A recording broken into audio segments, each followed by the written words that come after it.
وقال رسول الله صلى الله عليه والسلام لا يؤمن أحدكم حتى أكون أحب إليه من والده وولده والناس أجمعين صدق الله المولانا العظيم।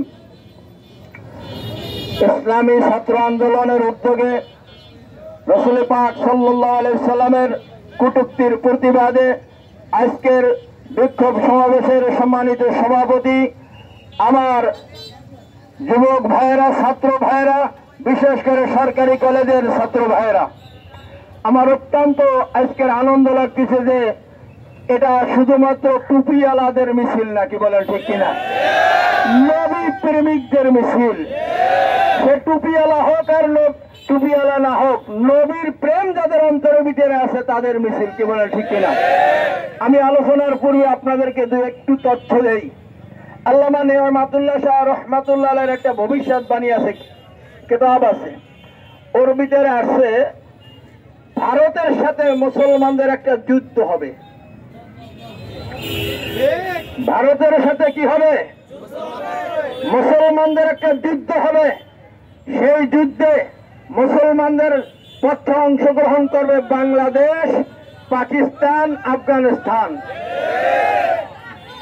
তবে একটা জিনিস শুরু হইতে হইলে তার প্রথমে তো তার প্রথম সূচনা লাগে, কি বলে ঠিক কিনা। এই সূচনাগুলি আমাদের থেকে হইতেছে না, ওদের ভিতর থেকে এক এক করে বের হইতেছে।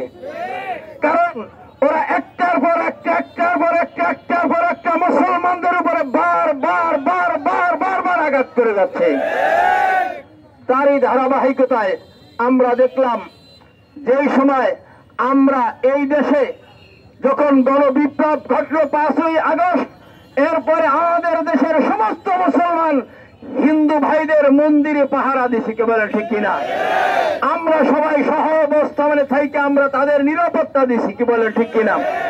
কিন্তু আফসোসের বিষয়, ভারতে যখন হিন্দু পুরোহিত, যখন আমার নবী, আপনার নবী, যেই নবী সৃষ্টি না হইলে সারা পৃথিবীর কোনো কিছুই সৃষ্টি হইত না, সেই নবী এই রবিউল আউয়াল মাসে দুনিয়া আসছে, কি বলেন ঠিক কিনা, সেই নবীকে নিয়ে কটূক্তি করছে।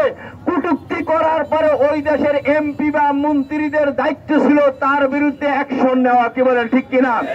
কিন্তু আমরা তার উল্টা দেখতে পাইলাম, ওই দেশের একজন সংসদ সদস্য সে এর সাথে একাত্মতা ঘোষণা করে এরপরে আবার হুঙ্কার দিছে, কোন মুসলমান যদি আমাদের বিরুদ্ধে কথা বলে ওই মুসলমানকে মসজিদ থেকে খুঁজে এনে তারপরে পিটানো হবে। আমরা তোমাদেরকে সাবধান করে দিচ্ছি, তোমরা মনে করছো টুপিওয়ালারা অল্প কয়েকজন। আজকের আমরা অল্প পরিসরে একটা মিছিল ডাকা হয়েছে, এ জায়গায় দেখো টুপিওয়ালাদের সেই টুপি ছাড়া লোক বেশি আছে, কি বলে ঠিক কিনা। টুপি ছাড়া লোক বেশি আছে জায়গায়। সারা নবীর প্রশ্নে সারা পৃথিবীর যারা নবীকে ভালোবাসে, যারা কলেমা পড়ছে, লা ইলাহা ইল্লাল্লাহ পড়ছে, তারা সবাই যখন নবীর প্রশ্নে এক হয়ে আসবে, তোমাদের পালাবার কোনো জায়গা থাকবে না, কি বলেন ঠিক কিনা। আমরা বাংলাদেশ সরকারকে বলবো, এখন বর্তমানে অন্তর্বর্তীকালীন সরকারকে বলবো, আপনারা এইটাকে প্রতিবাদ জানান এবং ভারতের কাছে এই দাবি উঠান, তারকে গ্রেফতার করে বিচারের আওতায় আনুন। নতুবা আমরা মুসলমান সেই ওমরের উত্তরসূরি, আবু বকরের উত্তরসূরি, আলীর উত্তরসূরি, কে বলেন ঠিক কিনা। আমরা যখন ইসলামের ব্যাপারে আসবে, নবীর ব্যাপারে আসবে, আমরা আর একবার জিহাদের ময়দানে ঝাঁপিয়ে পড়তে চাই, কি বলেন ঠিক কিনা।